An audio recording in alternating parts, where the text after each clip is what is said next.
everybody. Welcome back to the Steam Machine Podcast. My name is Dalton, and joining me this week, I have recruited the Brothers of Destruction to tear a portal through time. Nate and Willie, how are you guys doing this week? Man, doing great, buddy. Glad to be here again. How you doing, bud? I'm doing quite well, man. I'm doing quite well. And Willie, how about you, sir? Good. All right.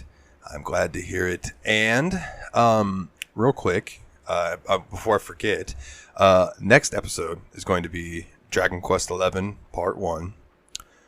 So you'll probably be, more than likely hearing these two voices join me again next week to talk about some wonderful Dragon Quest. But not only that, next Sunday is the 1-year anniversary of starting the show up.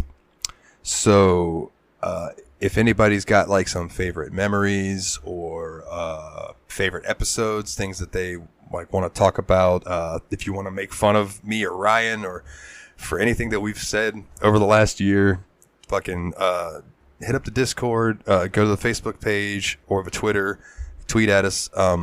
Let us know, man. Let us know. I'd really like to gather some stuff and be able to read it out on the episode next week, because it blows my mind that I release these episodes each week and then I look at, and there's at least, well, I won't give specific numbers, but there's a good amount of you that listen that, like, I am surprised that it is as high as it gets some weeks. So, like, I thank you all for listening. Like, it's super cool. And, but that's in the future. That'll be next week. This week, gentlemen, we played something revolutionary. We played the first Portal. Now, this was my first experience with Portal. What about you guys? Yeah, same for me. It's like, I never really had it, like, and I'm pretty sure this was always a PC game. I don't know if it ever came out on any consoles, but I don't think it did.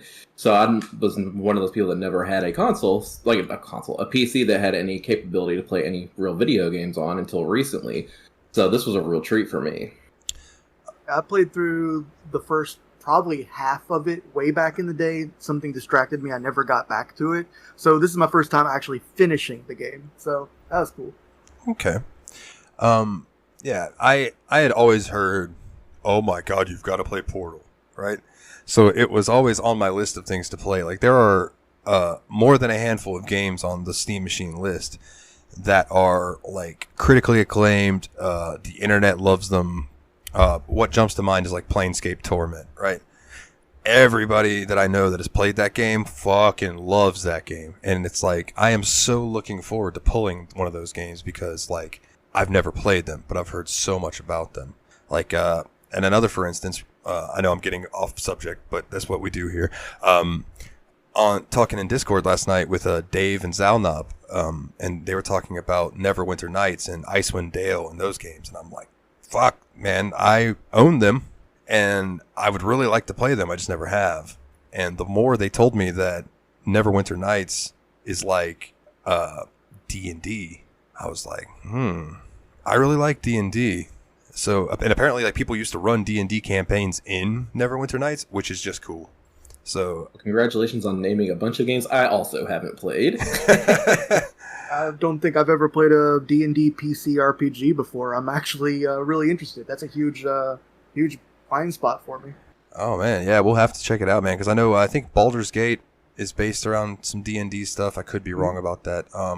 And then Icewind Dale's D&D stuff. Planescape Torment was D&D stuff. Neverwinter Nights 1 and 2 was D&D. Like, there's a lot of D&D based computer games apparently from back in the day, and I am all about that. All about it. Saddest thing is the only D&D video game I think I've ever played was the extremely ill-fated NES release Heroes of the Lance, which is based on the Dragonlance novels and is, let's say, more ambitious than playable. Oh man, I've never played it, but I might throw that on the old emulation station just to see, because I always. Amusing. It used to make a lot of top 10 worst NES games lists back in the day. Way worse than Deadly Towers. So let's go ahead and get the real quick, get the obligatory Wikipedia bullshit out of the way. And Nate, OWBS. Nate, you're about to learn something, sir. And Willie, maybe you too. Portal is a 2007 puzzle platforming game developed and published by Valve. It was released in a bundle, the Orange Box, for Windows, Xbox 360, and PlayStation 3. and has since been ported to other systems, including Mac OS, Linux, and Android. God, playing Portal on your phone, I can't even imagine. Actually, I should have said that, but the first time I played through it was actually on my friend's 360, or when I have played it. And, I mean, I can see why people get so purist about mouse and keyboards, because the precision is just, it's so much better, I feel like. LOL, I definitely played with a controller. What? Oh, well, good. Okay, we could touch on that then, because I wanted to ask if you did, because I used mouse and keyboard, and there were a couple times that I had an issue where my mouse was not doing what I wanted it to do. Did you ever have anything like that on the controller? I did, yeah. Okay. So there were some weird times where you'd step through a portal, especially if there was any kind of vertical movement with it, where I felt like it didn't point in the direction that you'd want it to. Yeah, and the one particular instance, and this is not really a game that we have to cover in order, so we can jump around. Towards the end of the game, there was where you had to go up the platforms, and you kept having to go up and up and up, and you had to like shoot a blue portal onto the square out, and like all the stuff underneath would kill you. You'd fall in there and drown or whatever. And then like to your left, there was a huge drop down. So like you had to jump, shoot the orange portal onto the ground where you would fall through it, and then shoot up through the blue portal. And then you had to shoot an orange portal on the next platform and make your way up like that. That first jump where I would soar out and up, I couldn't figure out which direction my dude was facing, or I guess it's the girl was facing, and I'm moving my mouse and it's not doing anything. That puzzle took me like half an hour just because of control issues. Yeah, and there were definitely some points for me like that as well, where it was just like, I know what I'm supposed to be doing here. I just couldn't quite execute it because I felt like the controller, and it might have been better on mouse and keyboard, I don't know, I just couldn't aim exactly where I wanted to. I think that if you had two portals that were shot in different directions, like if you started in one place and put two down, I think it wouldn't really, it kind of confused it. Like it was almost like putting a rotation in when you sprung out of the second portal. Yeah. You know what I mean? Yeah. Yeah. Now, because I've definitely got lost a couple times too. Although at least one thing that's nice is there was a feature that made it so it kind of tries to auto aim you through downward facing portals, which comes into play a lot. Yeah. There was a bunch of different sections where you had to jump and then like go through a portal. Like you had to get Nate, what was it you said earlier? Speedy thing goes in, speedy thing comes out. Yeah. Yeah, it's like you have to have that momentum, so when you shoot out the other portal, you literally shoot out like and go across the room. Yeah, those were some of the coolest puzzles in my opinion, the ones where you had to shoot at the ground while you were falling to maintain your momentum so you could make it far enough across to get to the next point. Yeah, that felt so satisfying. Okay, real quick. Finish the OWBS. Portal consists of primarily of a series of puzzles that must be solved by teleporting the player's character and simple objects using the Aperture Science handheld portal device, a device that can create interspatial portals between two flat planes. The player character, Chell, is challenged and taunted by an artificial intelligence named GLaDOS, which stands for the Genetic Life Form and Disk Operating System, to complete each puzzle in the Aperture Science Enrichment Center using the portal gun with the promise of receiving cake when all the puzzles are complete. Oh, that sentence gets me every time I read it, dude. Just like, if you get through, you can have cake. The game's unique physics allow kinetic energy to be retained through the portals, requiring creative use of the portals to maneuver through the test chambers. This gameplay element is based on a similar concept from the game Narbacular Drop. Many of the team members from Digipen Institute of Technology who worked on Narbacular Drop were hired by Valve for the creation of Portal, making it a spiritual successor to that game. Now, when I read that, I found that very interesting, so I pulled up Narbacular Drop. And Narbacular Drop was an environmental puzzle game developed by Nuclear Monkey Software. It was released for free online in 2005 for Microsoft Windows, and it was the senior game project of students attending Digipen Institute of Technology. The gameplay consisted of navigating a dungeon using an innovative portal system. The player controls two interconnected portals that can be placed on any non-metallic surface, a wall, a ceiling, a floor, etc. Gabe Newell, managing director of Valve, took interest in the team's work and then employed the whole staff at Valve, and they went on to make Portal. So, like, moral of the story, follow your dreams, kids. Valve especially has a history of doing that kind of thing too, where they're looking for more independent talent when they hire people. Like, I know it was one of the Casali brothers, I think Dario Casali, got a job at Valve just because his Doom levels that he had made for, Final Doom and for his own personal projects were like that good. They were like, we want this guy over here designing levels. That guy ended up making the first payload map for Team Fortress 2. Wow. That's what's up. That's what's up. I've heard something similar, but it wasn't Valve. There was a guy who made, there's a mod for Skyrim, I believe it's called Enderall. No, I think Enderall's the one for Oblivion. I don't remember. There's a mod that the guy made, and he submitted it to Bethesda as a application. Like, here's what I can do with your game engine, because I made my entire own game in your engine. Because that's what it is. When you download this mod, it's a completely different game than Skyrim. It just basically takes the Skyrim build and engine and the creation kit, and he made a whole 40-hour game in it. Wow. And saying, I think that's so cool when publishers are looking at, game jams and student projects and, free release mods and stuff and saying, this talent is what we need. Like, that's so cool to me. Well, the crazy thing is Bethesda said, man, that's really cool, but we don't need anybody right now. Naughty Dog went, yo, you can work for us. So he works for Naughty Dog now. Wow. Nice. So, like, that guy probably worked on The Last of Us 2 and stuff. Like, it's like, it's crazy how it works out like that. But Portal was like the acclaimed game of 2007. Like, it was like the most original game. Everyone fucking loved it. Although there were criticisms that it was too short and there wasn't much story to it, which understandably so. Although, I guess with it, I think there was no promise of Portal 2 at the time. So I could see where people were kind of like, that's it, because it's not very long. I'm sorry. No, that's all I was to say. It's not very long. Here's the question to me is, like, how much did this game cost when it initially came out? Because, yeah, it's a short game, but I know that even back then, PC developers were making games cheaper than console developers, so I think it really depends on how much the game cost, whether that's a valid complaint or not. Well, it was released as part of a bundle called the Orange Box, which included quite a few other things. I don't have the wiki entry pulled up, but it was a lot of stuff that used, like, Half-Life engine and things like that, and I think it included, like, one of the later Half-Life games, or like Episode or something like that. So, like, I don't think you could originally buy it on its own.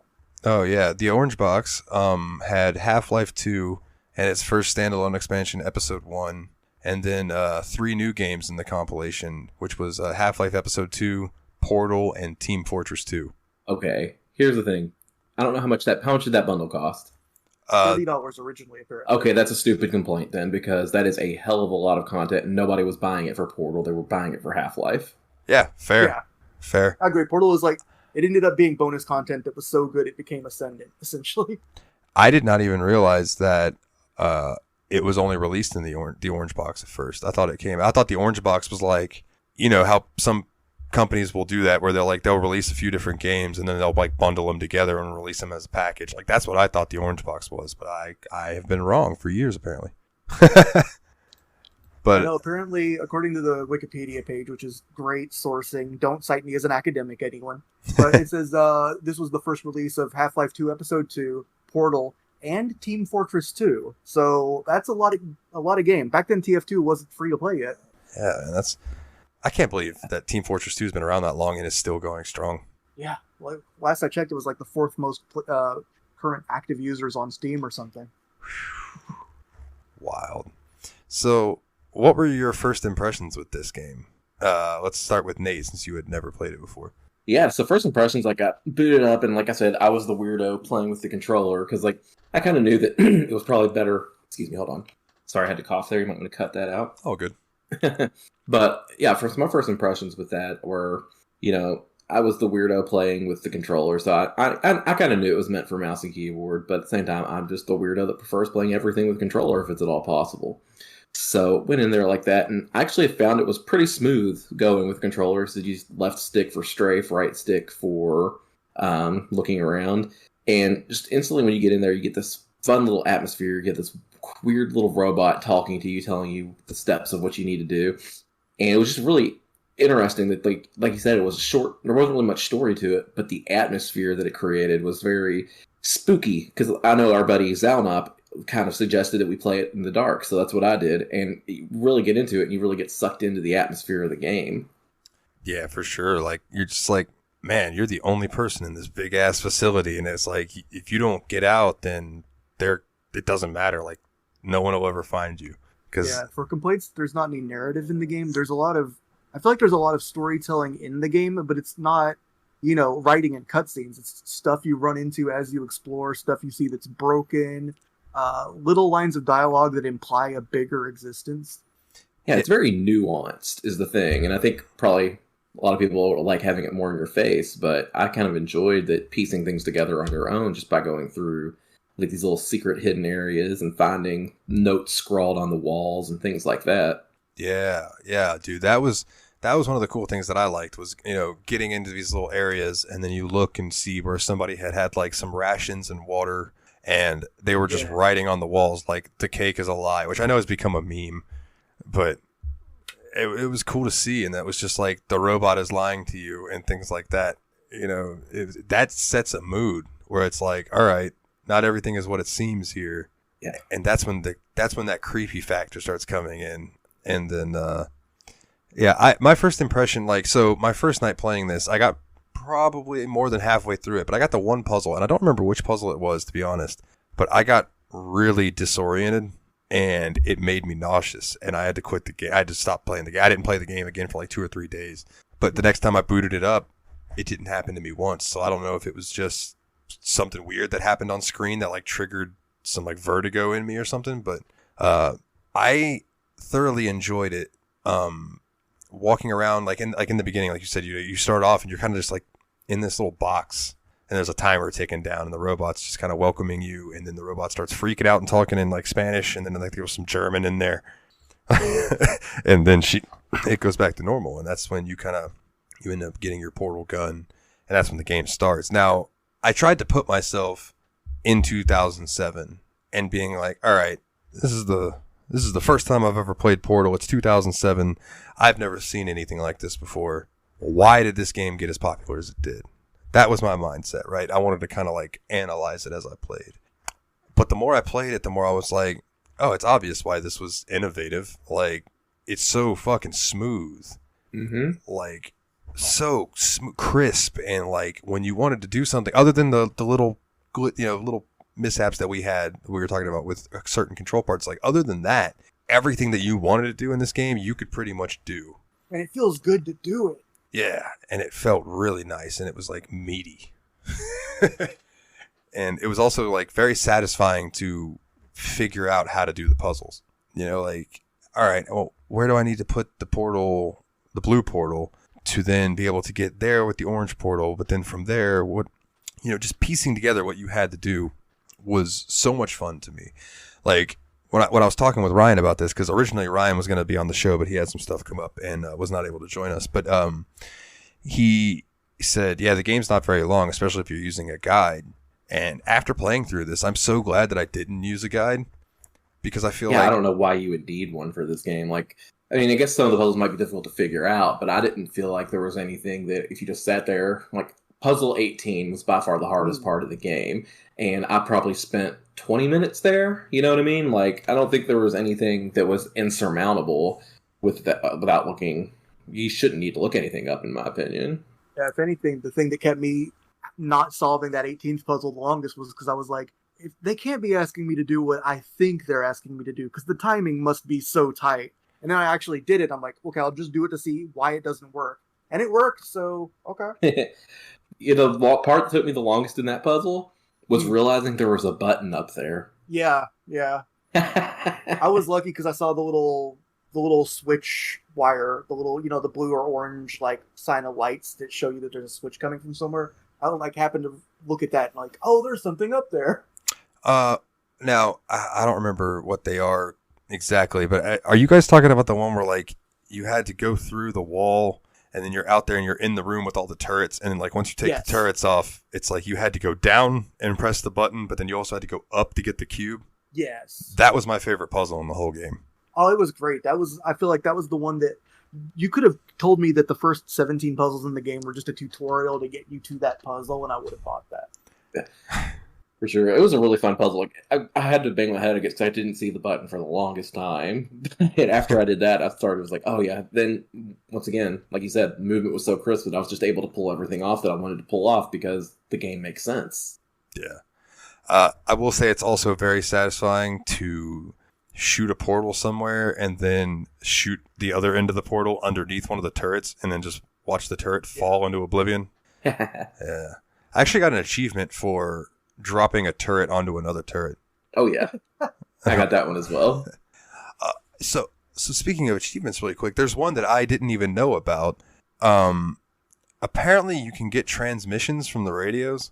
Like, I don't know if like you hear talking or anything, but like I was looking through the achievements and it was like receive all transmissions and I said 0 out of 26, so I didn't get any. So I was like, what the fuck? So I started over today and I was just playing through the first couple of levels and I grabbed this radio and just held onto it and walked around holding it. And when the song ended and then looped, it gave me progress towards the achievement. Really? So I was like, oh, so I should have been paying attention to all those radios I found. Yeah, I'm looking at my Steam library right now, looking at my achievements, and I see 0 out of 26 as well. So there you go. I guess that. Now, I don't know if Nate, you would have caught this. Willie, well, have either of you played Half-Life? No. No, sorry. No, okay. So I do know that there are some lines that imply it's in the same universe, though. Like the end song has the quip about Black Mesa and all that. Mm-hmm. There's a section towards the end when you're going through like the office areas where if you look through this one window, there's a projector. And if you watch what it's projecting, it's comparing how it's basically talking about how they are going to compete with Black Mesa. Like, so how Aperture Science is going to go about business, like what Black Mesa's doing and how like their numbers compare and what they're going to do in the next fiscal year to do better than Black Mesa. Huh. And I was looking at that and I'm like, oh, that's really cool. I think I took a screenshot of it and sent it to our chat. But in any case, I thought that was really cool world building because I'm like, okay, so these are in the same universe. Now, from what I've read, the only thing that's there is that the games reference each other. They've never really crossed, but that still leaves the possibility for it. Yeah, I wish I knew a little bit more about Half-Life and maybe somewhere down the road I'll get to play it. But it'd be interesting because I know that's a kind of a first-person thing too. But if they could add like the portal gun in some way into that, that'd be kind of a neat thing to do. I mean, Half-Life 2 famously had a weapon called the gravity gun, which is also another physics-based, puzzly type first-person thing. Yeah, yeah, and I think that spawned other guns like was it Painkiller, where you had the nail gun and you could nail people to walls. Oh wow! And they would just physics just hang from the wall from wherever you shot them with. I think it was Painkiller. But yeah, like that Half-Life engine spawned so many good games, dude. Valve was pumping out some good shit back then. And that's definitely one that I wouldn't mind checking out. It seems like a pretty cool game. Half-Life? Yeah, absolutely, dude. Absolutely. I will remember that. I've thought about taking like a couple months after doing a few more votes and like having like where I choose a game every now and then where I'm just like, I'm not going to run the randomizer. It's just something that I want to play. And please do that. Tyrant. Yeah, you fucking tyrant. What does that move? You fucking fascist. Fascist. Big Lebowski, dude. Love it. Yeah. Such a good movie. But yeah, I think that would be cool, man. Because like there are games like Half-Life and like I mentioned, Planescape Torment, like those kinds of games. I would love to, dip my hands into and really dive in and check it out.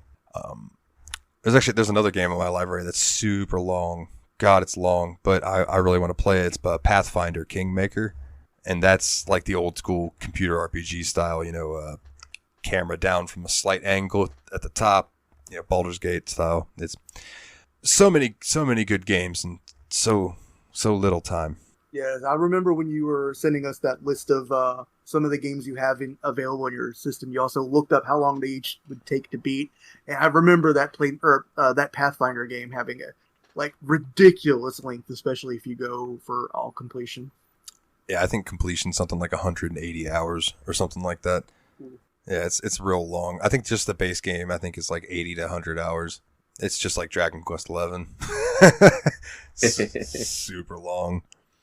But yeah, man, also Portal 2, like part of me was tempted to just do Portal 2 next week, but I really want to dive into Dragon Quest, so maybe after that. But I think Portal 2 is a little longer, though, so I might save that for after Dragon Quest. Yeah, I feel like that one's kind of a full-size game and probably should be, not considered the same as the little shorties we're doing like this one. Yeah, because let's talk about that a little bit, too, about how this game is super short. Like, so I sat down to play it, and I got probably to about the 12th-ish, maybe, puzzle in it, and I had to stop and go make dinner or whatever, something like that. And I just remember complete opposite of how I felt about Hercules, where I was like dreading going back to it. This game, I was so ready to go back to it that once I did sit down, start back up to where I was, finished the game right after that from 12 to the end. It's like, this game, I did not want to put it down. It was so freaking good. And just like, before I knew it, I was already done and ready to talk about it with you guys. I think I had a pretty similar experience, except I didn't even take a break. I just played through it for, I think it was 2 hours and 45 minutes. No, 2 minutes 45 would be crazy. I was going to say, damn, son. Did that to the speedrun records. Yeah, catch me on Twitch. I'm breaking all the speedrun records. But yeah, it wasn't that long of a game, but I didn't want to put it down. I would just like pause the game for a moment, type out one of my thoughts or send a message to Nate, and then just get right back rolling. Yeah, dude, it was a good playthrough. Like I said, I had the issue of getting sick the first time, but I think that was just the thing with me, because once I got over that and played it, man, it was smooth as butter the rest of the way through.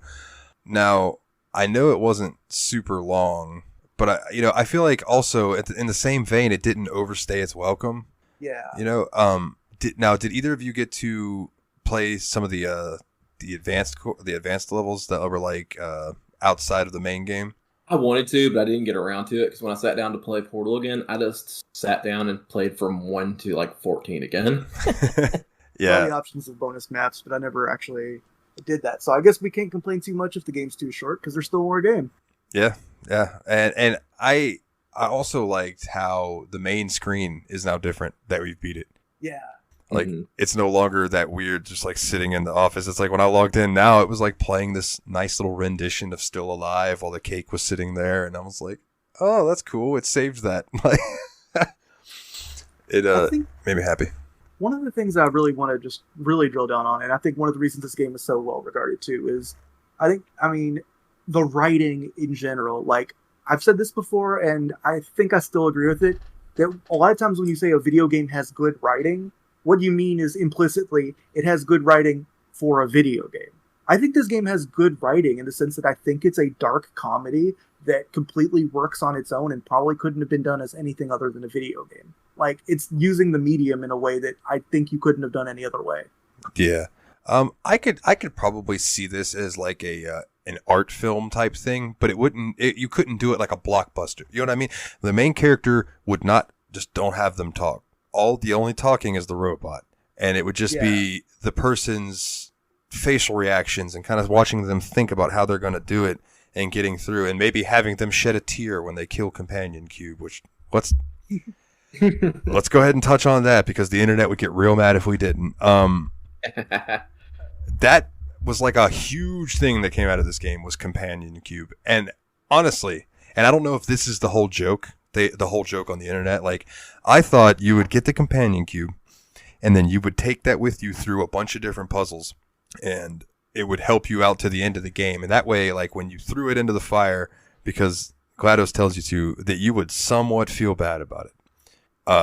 But turns out it was for one level, and I'm not going to lie, it didn't bother me that much to just toss it in the fucking burner, but maybe I'm heartless. I don't know. I kind of think that was the point. Like, she calls you a terrible person for doing it, but you're like, this is a crate. This is just a crate you painted a heart on. Yeah.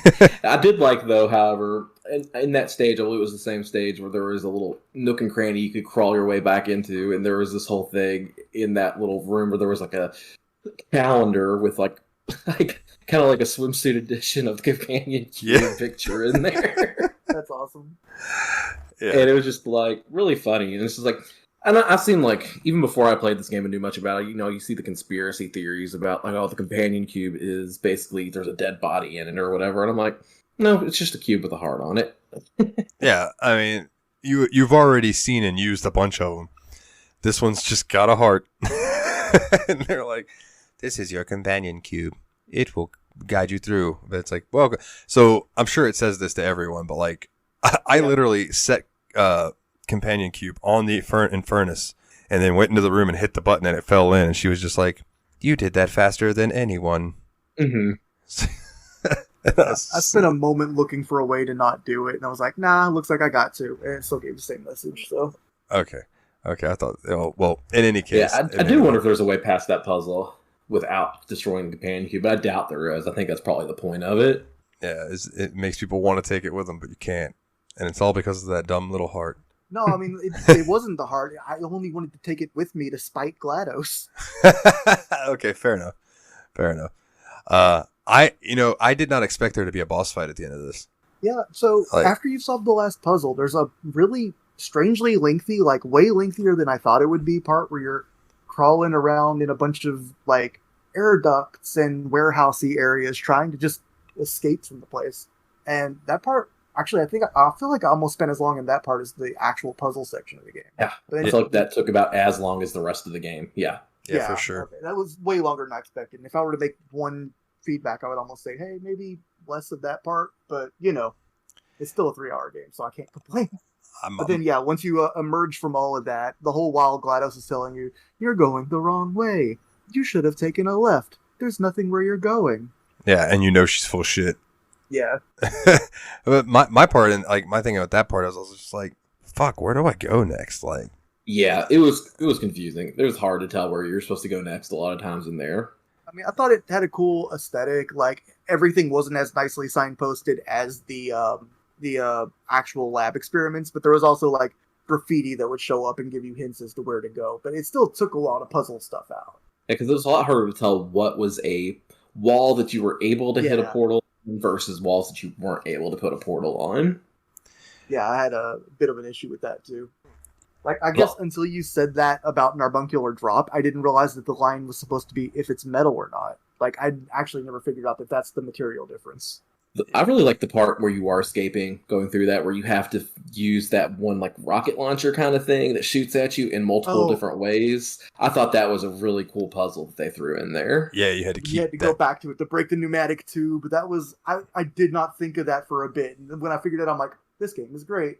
Mm-hmm. It does a lot of brilliant things like that. You just like, it just goes above and beyond in a lot of places. Yeah. The puzzle design makes you feel really smart when you nail things. Yeah, it really does. Because like, I was just sitting there like, man, I love this. I'm so freaking smart. I also liked how you had to use GLaDOS' own turret against her with the portals to hit herself with her own rockets. Like, that was great too. And each time you'd like a piece of her would drop and you would just like destroy it, she would be like, "Oh, you destroyed the part that kept me from killing you. Okay." And then the next part, she's like, "Oh, that was just the part that made me be nice to orphans," or whatever it is. Yeah. And I'm just like, oh god, it was cracking me up. But the ending was very vague, I guess, would be how I put it. Like, there was kind of like an explosion, and then like you're outside, you see green, and then you just kind of start getting dragged away, and then credits rolled, and I was like, huh. Well, then it did the whole where finally it does show you that the cake is real. I don't remember the whole recipe, but I do remember that GLaDOS starts reading off the cake recipe when you're fighting her, and there was some odd stuff in it. The third, I think the second one you knock off, like after the timer starts, just starts listing a bunch of like cake recipe items. Yeah, let me see if I can find that.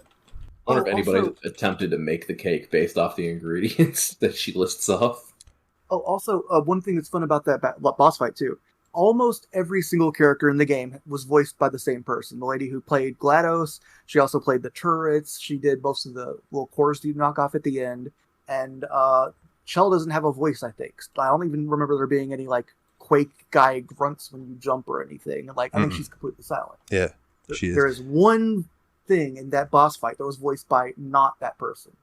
I wouldn't have even noticed that until I saw the end credits, but it says in the end credits, it has her name. I'm going to look up her name too, because I feel like I'm doing it a disservice. It's Ellen McLean. Ellen McLean, thank you. Yeah. And then it says Ellen McLean as, and I list most of the voices, and it said, and Mike Patton as the Anger Sphere. No shit.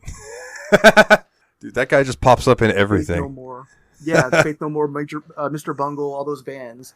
And apparently, as it turns out, they just Ellen couldn't quite make a growly enough voice. So the very last piece you knock off of GLaDOS, the little thing that snarls at you like a bulldog, they brought in the vocalist that sang, Epic by Faith No More to make the little growly growls. And I think that's funny. Okay, so for one, Faith No More is awesome. So that's amazing. And isn't he doing something else here soon, right? The Teenage Mutant Ninja Turtle game or something?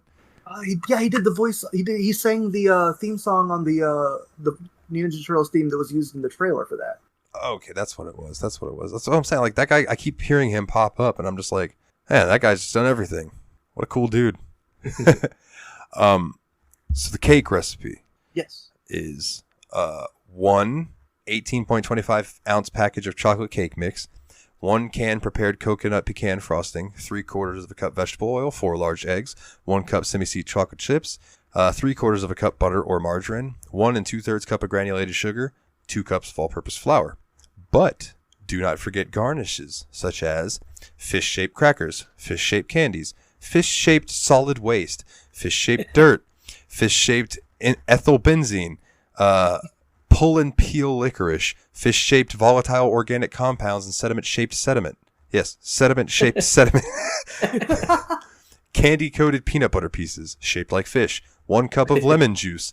Alpha resins, unsaturated polyester resin, fiberglass surface resins, and volatile malted milk impoundments. 9 large egg yolks. 12 medium geosynthetic membranes. 1 cup granulated sugar. An entry called How to Kill Someone with Your Bare Hands. 2 cups rhubarb sliced. 2 2/3 of a cup granulated rhubarb. 1 teaspoon all-purpose rhubarb. 1 teaspoon grated orange rhubarb. 3 tablespoons of rhubarb on fire. 1 large rhubarb. 1 cross borehole electromagnetic imaging rhubarb. 2 tablespoons of rhubarb juice, adjustable aluminum head positioner, Slaughter electric needle injector, cordless electric needle injector, injector needle drive, injector needle gun, and cranial caps. And it contains proven preservatives, deep penetration agents, and gas and odor control chemicals that will deodorize and preserve putrid tissue. And all of those are fish-shaped. Jesus. This has been a message from our sponsor, Cake. Yeah. At the end, it says, ingredients omitted by the cake core and that are part of the recipe according to Valve include 1 teaspoon vanilla extract, 2/3 of a cup cocoa powder, 1 1/4 teaspoon baking soda, salt, 1/4 teaspoon of baking powder, 20 foot thick impermeable clay layer. So there you go. That's how you make the portal cake. All of that shit. All right, Dalton. I'm expecting to see that pop up in the Discord soon. Oh my goodness. Dude, I mean, I might be able to do a semblance of it. There's a few things I might leave out. I don't know any of the fish-shaped stuff, man.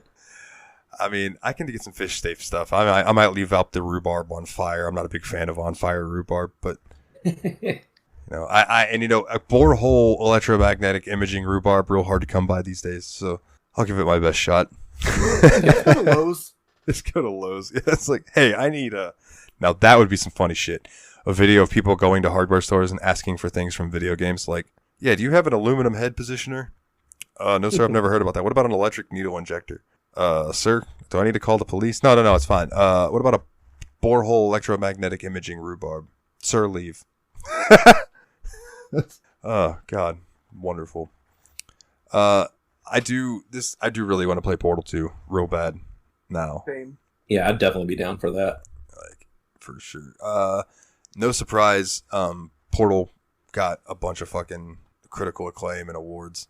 Yeah, because here's the thing. As somebody coming into it in the year 2021 for the first time, having heard a little bit about it, but never having any gameplay experience with it whatsoever, I felt like this game could have came out, like, obviously with a little bit of graphical updates or whatever, could have come out this year and still been a really fun game for the first time, because that's basically what it was for me. Yeah, same here. And I mean, like you said, obviously it upscaled to 2K or whatever, which is cool that they keep up with it. But it looked pretty for being a game from 2007. Wow. Yup. But I had no complaints with the way it looked at all. Like, and gameplay was great. The graphics still looked good to me. The sound design was A+. Like, everything about it just works. I'm reading that there used to be, I don't know if it still is, there used to be a Valve physical merchandise store. and you could buy weighted companion cube fuzzy dice. And I would hang those in my truck straight up. That's cute. So the song at the end, Still Alive, was written by Jonathan Colton for the game, and I believe was sang by Ellen McLean. Yes. Did you listen to it? Did you listen to the words? The funny thing is I have definitely listened to the words of it before, but the funny thing is I've heard that song so many freaking times before ever playing this game. Really? Yeah. Wow, I didn't know that. I had never heard that before, like when I was sitting there listening to it. Unless that was the game that Factory Sealed played and they sang it at the end. I cannot remember if they did Portal 1 or Portal 2. I should have looked beforehand. Shout out Factory Sealed, Retro Video Game Podcast. Those guys are awesome. And while I'm at it, shout out Tadpog, Tyler and Dave Play All Games. Those guys are awesome too. That song... Or go ahead, bud. It had pretty big penetration into nerd culture in a lot of places. Like it showed up as a downloadable song in the Rock Band games and no shit. quite a few other places. Yeah. Oh, that's awesome. I just really liked that the song was basically GLaDOS telling you that like she's not dead. Yeah. Yeah. Even after you've beaten her, she's still lying to you. It's great. And she's like, I'm still alive. Long after you'll be dead, I'm still alive. And I'm not even angry. you did so well to pass the test, or whatever the fuck. Yeah. Wonderful way to end the game. Yeah, it had this end credit sequence too, where like the lyrics were coming in. Okay, it was like a big terminal screen, like a Linux terminal, but imagine one that was like written to look more like it was in a hacker movie or whatever. And like the lyrics coming down on the left side as if they were memos in the office, and then the credits going down the right, and then some ASCII art of like companion cube and like the Aperture Science logo and all that. I don't know, it was a really great presentation, like most of the things in the game. Yeah, I agree. Oh no, hold on now. Excluding Steam download sales, over 4 million copies have been sold since its release. That's excluding Steam? Excluding Steam download sales. Wow. Is that just counting like the console releases and stuff? Or the actual physical box? It might be counting the physical box and the console releases and stuff, yeah. Man, that's before they even put it on Steam then. That's crazy. Yeah. Yeah. When did... I don't remember when Steam started. I know that the Steam started basically so that you could play all of these games under one hub, all of the Valve games, and it just grew from there. But yeah, the sequel didn't. I guess Steam did come out in 2003 originally, actually. So did it? Apparently, that's what, right. That would have been around when the first Half-Life and like Counter-Strike and stuff was going, right? Yeah, that sounds about right. I would think that would be around the right time. I don't know. My memory is a little hazy from back then. It looks like the initial launch was September 12th, 2003. All I've heard about Steam in its infancy is that nobody wanted to use it because I guess it wasn't very stable. It was probably another one of those things like people feel about Epic and stuff these days where they just don't want to download it for one reason or another. Yeah, but it took a while before it established itself as like the de facto launcher for PC games. Yeah. Now, in that sense, I will give GOG, Good Old Games, credit for what they've been doing recently with their launcher, because you can integrate your Steam library and your Epic library into the Galaxy launcher and launch everything from that one, which I think is really cool. It's awesome. It makes for like people like me who have a bunch of games, I can have them all under one place, and I'll have to open like 3 different. I mean, they have to be open and running, but I can just like minimize them and not worry about it, and I can just load up GOG and go find the game I want. That being said, usually when it's on Steam, I just go to Steam and do it because it's just habit at this point. But for accessing like the Epic games or like the games that I've got that aren't from a launcher, GOG's way easier. Way easier. And it looks like the last thing that I can see that is interesting to me is that it took 4 years between Portal and Portal 2. It is interesting. Or if that's just because they spent a lot more time developing a longer game. I think so. I would think so. It's like, because I think Portal 2 clocks in at like 18 hours. Portal 2 was more expansive overall too. Like it had more writers, it had a full cast, and not just one person in a cameo. And now it's still no voice protagonist though, right? I believe so. Yeah. I think you're still Chell, right? Unless you play co-op. I think in the co-op you're like almost like a GLaDOS core looking characters. It's been a minute since I looked at it, but I really want to play Portal 2. I know that there's like a webcomic I think, that came out that talked about what happened in between Portal 1 and Portal 2, but I'll have to look into that. Yeah, the single player campaign you play is chill. Yeah. Okay. And in the cooperative campaign you play as Atlas and Peabody, who are bipedal robots. So there you go. But we'll get to that eventually. Well, actually, you know what? I think now that we've done talking about it, before I forget, Nate, what's up, buddy? How are you? This is your shout out, bud. We get a shout out. Yay. Go ahead and plug your stuff, man. Yeah, man. You can find me on Twitch at twitch.tv/TurtleBearman. Same handle on Twitter. Yeah, I play mostly retro games, NES. I've been currently playing through Dragon Quest III with a little break for Donkey Kong 94 on the Super Game Boy. So, just fun times. Come hang out, say hi. Love to have you. All right. And Ice, you got anything you want to plug, bud? On the Hercules ep, I said that I was Icebrand Studios on Twitch and Twitter, where I never stream and never tweet. I haven't streamed or tweeted since then, so you can follow those and keep up the all hits, no filler. And, of course, me. You can find everything to do with the show at thesteammachinepodcast.wordpress.com. There's a link to the merch site. You want to go get a shirt with, like, the Steam Machine Podcast logo on it and shit, or you want to get, like, some underwear with it on there, boom, go get it there. There's a Patreon where you can hear extra episodes, music podcast that I do, and I release the episodes now with, like, you get to hear all of the unedited bullshit before the episode even starts. So that's always fun. And yeah, you won't believe what politician we conspired to murder before we started recording. But you have to give us $1 at least to find out. Patreon.com/Steam Machine Podcast. Asterisk, I am legally reminded by our counsel that we didn't actually threaten to do that on any recorded part, even on the Patreon. But now there's a CIA agent who has to buy a Patreon subscription so he can hear it. Yeah. Boom! Big brain. Yeah. It's at least the government giving me $1. That'd be nice. So, and the last thing is on the steammachinepodcast.wordpress.com, there's a link to my Bandcamp where I just put out a new album called Okami no Kage. It's got, I think, 16 tracks on there.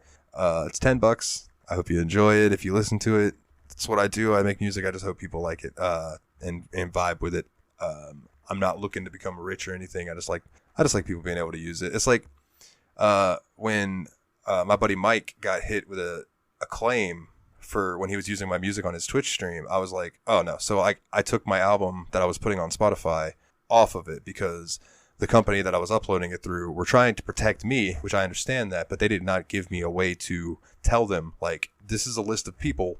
Don't fuck with these people, because I gave them permission to use my shit. So I would rather just it spread by word of mouth. So if you're listening, if you could go check out the Bandcamp, it's nilethenightmare.bandcamp.com, I think. Or you could just click the link on the Steam Machine Podcast website. It would mean a lot to me. You could also now find Nile the Nightmare on Facebook, and it is at Nile Nightmare on Twitter. I finally made social medias for it and not just using my personal page.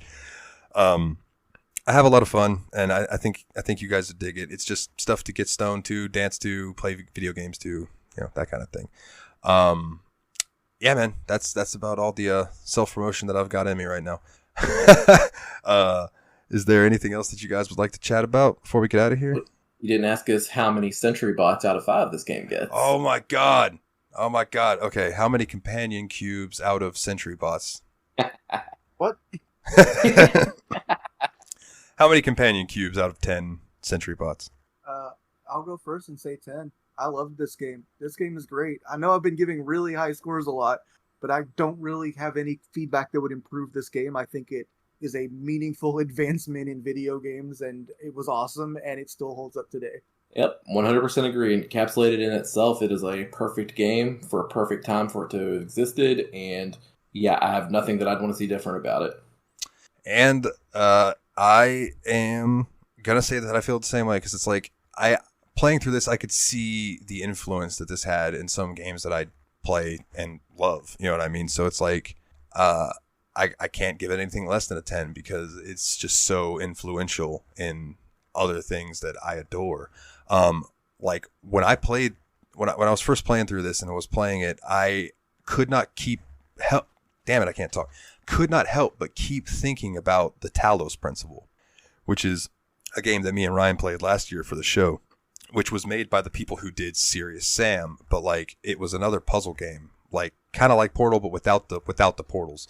But I could see influence from Portal in it, in some of the ways of thinking about going about how you do the puzzles and stuff. It's just and the Talos Principle, I think I gave that a 10 as well. Like, it's just fucking phenomenal.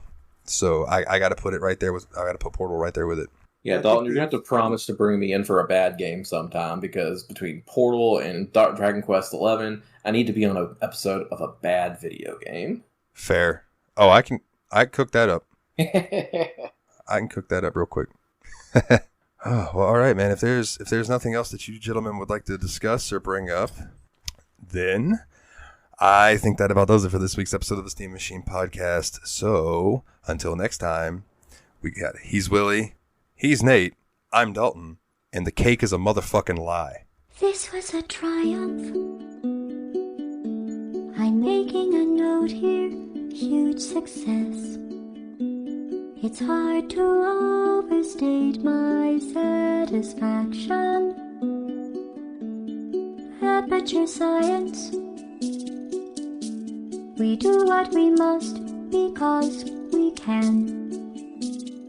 For the good of all of us, except the ones who are dead. But there's no sense crying over every mistake. You just keep on trying till you run out of cake. And the science gets done, and you make a neat gun for the people who are still alive.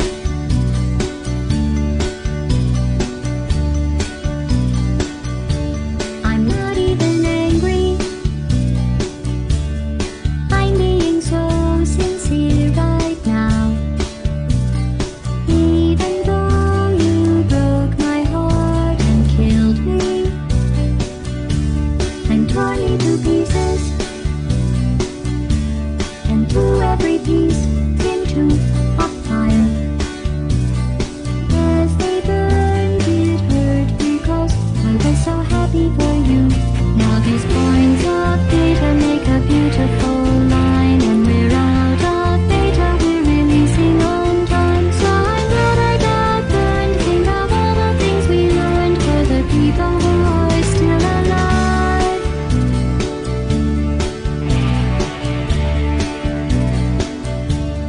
Go ahead and leave me. I think I'd prefer to stay inside. Maybe you'll find someone else to help you. Maybe Black Mesa. That was a joke, haha, that chance. Anyway, this cake is great. It's so delicious.